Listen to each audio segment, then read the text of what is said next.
Shalom, pessoal! Bom ou não?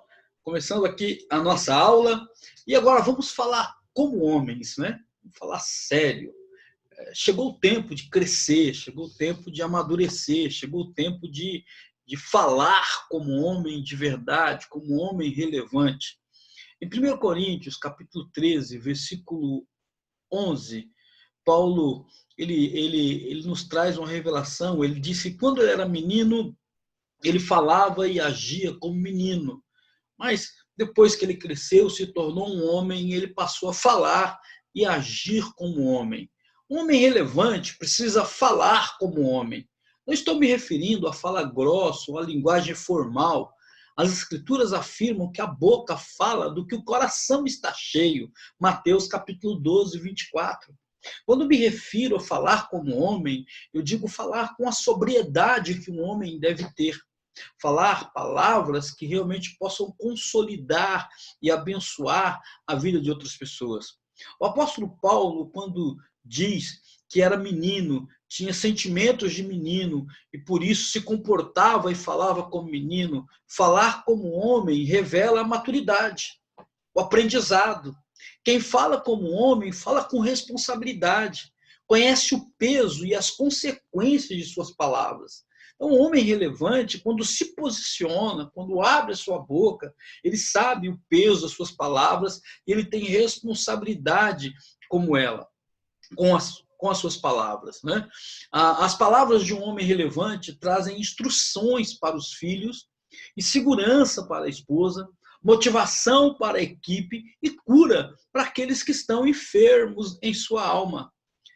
Um homem relevante, ele crescendo nessa maturidade, ele tem capacidade de liderança, ele desenvolve essa capacidade de liderança.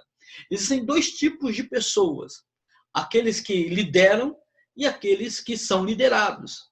O fato é que Deus nos chamou para liderar, e cada um deve exercer a sua liderança de acordo com o que lhe foi confiado. Um será um líder de 1000, outro será o líder de 100, outro líder de 50. Mas a questão aqui não é o tamanho da nossa liderança, e sim o fato de sermos relevantes na missão que nos foi confiada. Por exemplo, se te foi confiado por Deus a missão de liderar a sua família, seja o melhor chefe de família, seja relevante na sua família. Você pode fazê-lo. Você não pode liderar a sua família de qualquer forma. Jeremias capítulo 48, versículo 10, diz que nós não podemos fazer a obra de Deus ou fazer qualquer coisa para Deus de uma forma relaxada, de uma forma, ou seja, que seja de uma forma mal feita. Nós vamos ser relevantes, né?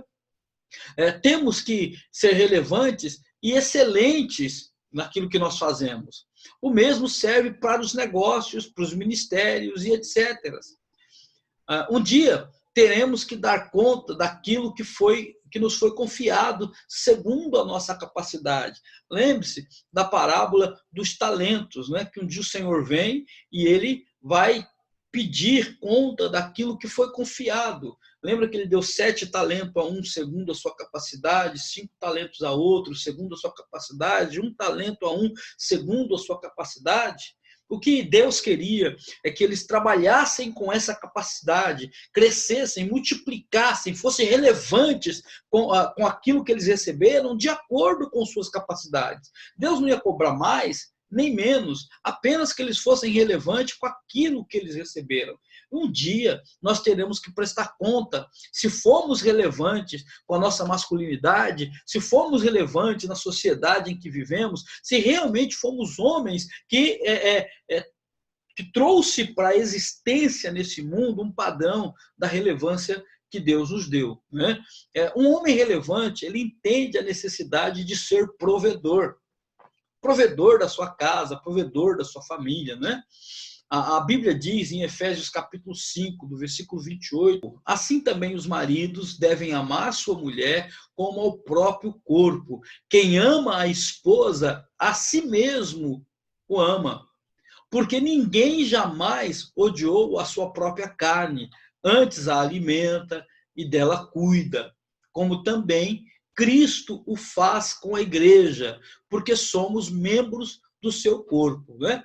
Então veja que o apóstolo Paulo, quando escreve essa carta, essa epístola para a igreja que estava em Éfeso, ele dá esse indicativo de como o homem deve ser o provedor da sua família. O homem, ele é o responsável pelo cuidado da esposa, de prover para a esposa.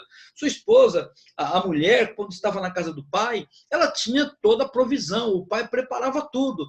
Agora ela está sobre o cuidado do marido.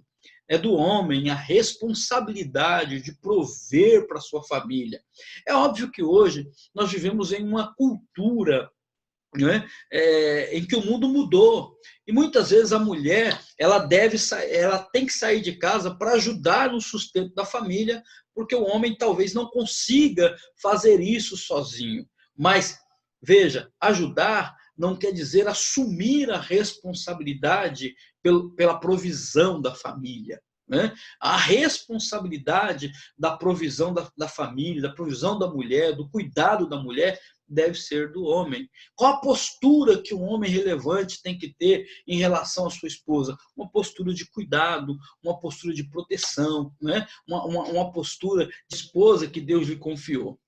Ao falar de alimentar e cuidar da esposa nesse texto, o apóstolo Paulo não está falando que o homem tenha que cozinhar ou que dar a comida na boca da esposa. Ele fala do seu papel de trazer ao lar a provisão, como uma expressão do seu cuidado por ela. Ou seja, não deixar faltar aquilo que é o básico para as necessidades. Cuidar com carinho da esposa. A mulher, quando ainda estava solteira, tinha esse cuidado na casa do pai. Não é? Agora, cabe ao esposo cuidar da esposa. Ela saiu da casa do pai e se uniu a você para ser uma só carne. E você deve cuidar da sua esposa como você cuida do seu corpo. Você não alimenta o seu corpo? Não cuida do seu corpo? E qual é o nosso grande modelo? O próprio Jesus. A Bíblia diz que da mesma forma que Jesus amou a igreja e se entregou por ela, nós devemos fazer pela nossa esposa, né? Devemos fazer pela nossa família, devemos trazer aí essa bênção para a nossa família. Hoje, infelizmente, muitos jovens têm se casado sem ter nenhuma estrutura, sem buscar realmente uma independência para poder sustentar da sua família, e muitas vezes vai morar na casa dos pais e traz uma série de problemas, né? O cordão umbilical deve ser cortado na questão material e financeira, além da questão do governo do lar. Portanto, mesmo antes de casar-se, o homem já deve ser responsável e ter condições de oferecer o suprimento ao lar. Veja o que diz o livro de Provérbios, né, acerca disto, em duas diferentes versões. Olha só o que diz as Escrituras Sagradas. Cuida dos teus negócios lá fora, apronta a lavoura no campo e depois edifica a tua casa. Provérbios, capítulo 24, versículo 27. Ou seja, não construa sua casa antes de você construir os seus negócios, antes de você preparar a lavoura e ter condições de sustentar a sua casa. E aqui não está falando de construir a casa, literalmente, mas de construir uma família. A linguagem de hoje é o que diz a Escritura. O mesmo texto diz assim, olha, não construa sua casa, nem forme seu lar, até que as suas plantações estejam prontas. E você esteja certo de que pode ganhar a vida. Então, nenhum homem deveria casar-se sem ter planejado a sua vida. A importância de você estudar, do homem gerenciar suas finanças, aprender a ser um homem de verdade, um homem relevante, ainda quando solteiro, para quando casar-se, né, você ter realmente condições de gerir sua família e dar o melhor para sua família. É claro que, de repente, muitos dos que estão fazendo esse curso, você não teve essa possibilidade, você não conseguiu fazer isso e agora você tem que correr atrás do prejuízo. Você não pode deixar que a sua esposa assuma as responsabilidades que, por Deus, foi destinada para o homem. Você tem que reverter a situação, se tornando aí um homem de fato relevante para a sua família. Olha só o que diz em 1 Timóteo, capítulo 5, versículo 8. Ora, se alguém não tem cuidado dos seus, especialmente dos da sua própria casa, tem negado a fé e é pior do que o descrente.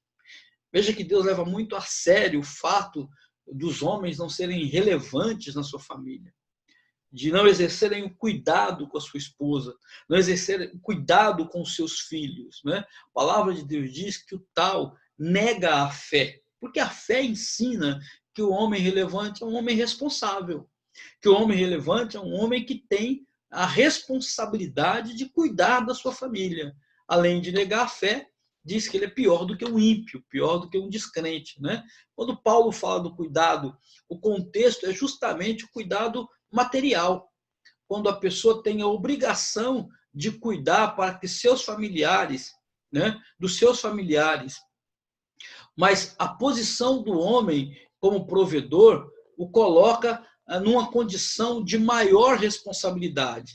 Isto não quer dizer que ele tenha a obrigação de atender todos os caprichos da esposa ou dos filhos, nem que tenha que ser rico, mas suprir o essencial, suprir as necessidades é a responsabilidade do homem. Há muitas situações em que a mulher também trabalha fora de casa e coopera para o sustento.